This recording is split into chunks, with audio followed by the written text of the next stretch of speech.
با وجود آنکه برنامه دولتی بهتر نمودن تأمین اهالی جمهوری تاجیکستان با آبیت‌های نوشابی برای سالهای 2008 تا 2020 با قرار جمهوری تاجیکستان تصدیق گردیده است و 5 سال از عملی شدن این برنامه نیز سپری گردیده است. مقصد از آوردن این مثال این است که این مشکلات این مردم حل فروغ پیدا نماید، زیرا این حالت نه برای آنها بلکه برای دولتداری حمایت بسیار آب می‌باشد. مثال دیگر هم در ماه سپتامبر سال جاری که جهت موافقه با انتخاب کنندگان در ناحیه تونسنگی رفته بودیم، وقتی موافقه با اهالی جماعت سامان مردم این جماعت از آن شکایت نمودند که سوهای پایانی این جماعت یعنی زمین‌های قسمت پایانی این جماعت و سبب بلند شدن آب‌های زیرزمینی حاصل دلخواه نمی‌دهند و سال‌هاست که زهرها پر کرده نمی‌شوند. متأسفانه از آن زمین‌ها هم مثل زمین‌های بالای جماعت که نسبتاً حاصلاتی‌شان بهتر است انداز می‌گیرند. این سخن خوبی همان بگید که مردم است. آن انتخاب کنندگان خواهش نمودند که یا زهرها تازه کرده شوند و یا اندازه‌ها کم کرده شوند. بنابراین از مسئولین اگنتی که نام بهداشت و آبیاری را با خود گرفته است امیدواریم که با استفاده از چنین لایحه‌های اینوستیسیونی زهرهای تمام زمین‌های آب زیر زمین داشته را توسعه کنند. همچنین ساکنان این ناحیه از آن شکایت نمودند که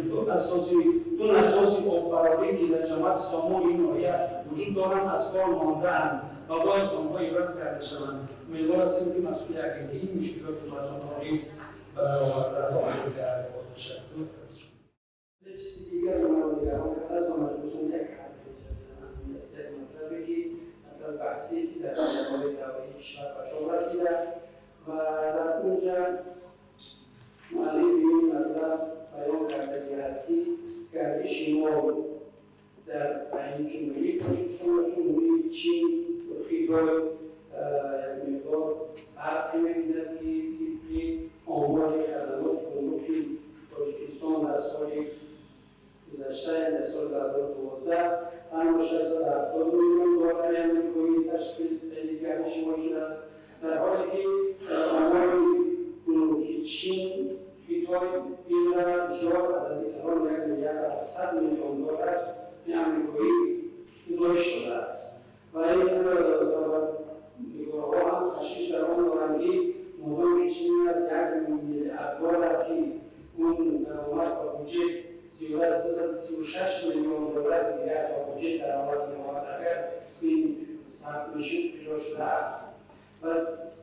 این اینها در تشخیص نمی‌آورد از چون که خبرنگارها تشخیص نمی‌آورد. چیز دیگری که واقعاً تشخیص آور است که اینجا یک سخنی از شریف مقصود آورده شده است از وزیر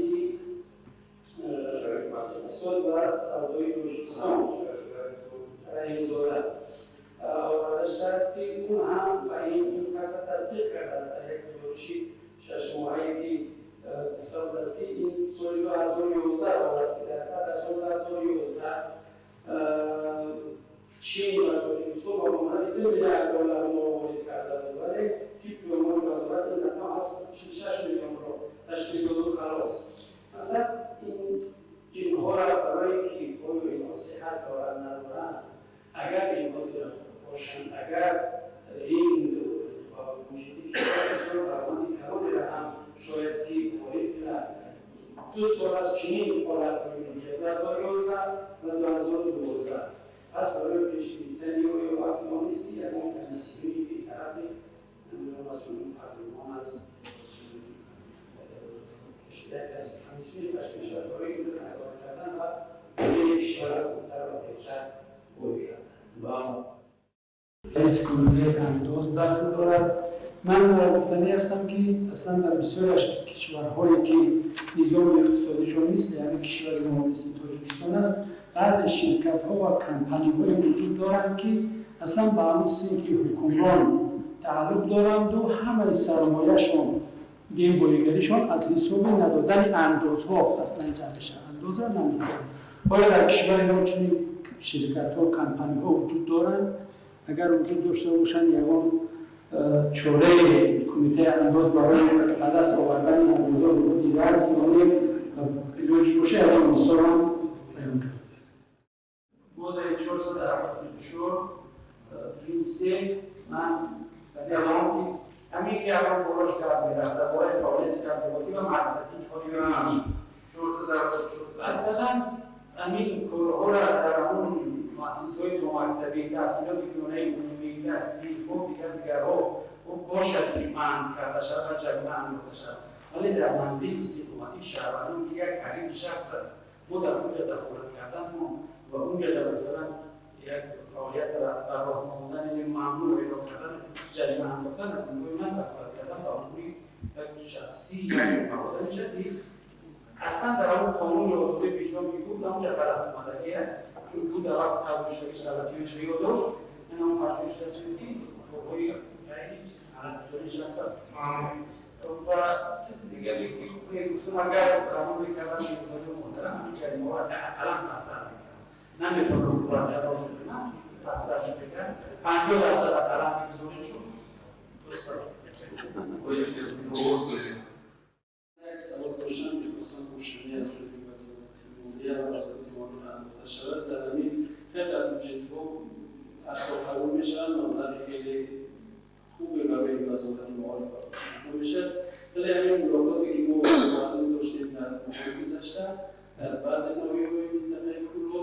و ما سوال‌ها شد که مکتب‌ها خریدار شدن 50,000 60,000 100,000 و همه تقسیم کردن در سری طلبه‌ها طلبه 20 سومونی 18 سومونی بعضی نوعی رو کمتر زیادتر این چی تولید خرید است و از کجا پیدا شد از بپرسیم روشن اصلا سوال با وزیر مالیه است و وزارت معارف کشور برمی‌گردد ما همکان قصدی تحلیل و تربیه را در کشور می‌دانیم و خصوص در ملاقاتی که ما با انتخاب کنندگان داشتیم یکی از کارمندان مدیران معارف ناحیه‌های جمهوری یکیش میگفت که ما بعد آن 11 سال طلبه را تعلیم میدیم ولی متاسفانه یک دیکتن را با زبان مادری خودش درست نمیتواند این همیشه کنند. یعنی من گفتم از وزیر مالیه کشور جواب داد که آیا این حالت جای داشته باشد اگر این واقعیت این غیر مقصدناک صرف شدن این بودجه بسیار کلانی که با وزارت معارف اجرا کرده بسیار نمی‌شود. چند سوال داشته ولی در این سوال ما محدود می‌کنیم. اول اینکه در اساس گزارش رئیس کمیته مجلس نمایندگان و همچنین گزارش نماینده اقلیتی در اینجا 4 نهاد اعتبار شده است که نهاد ضررهای مالیوی از کارخانه واحدی دولتی یا هم در مسئولین لایحه تجدید راهها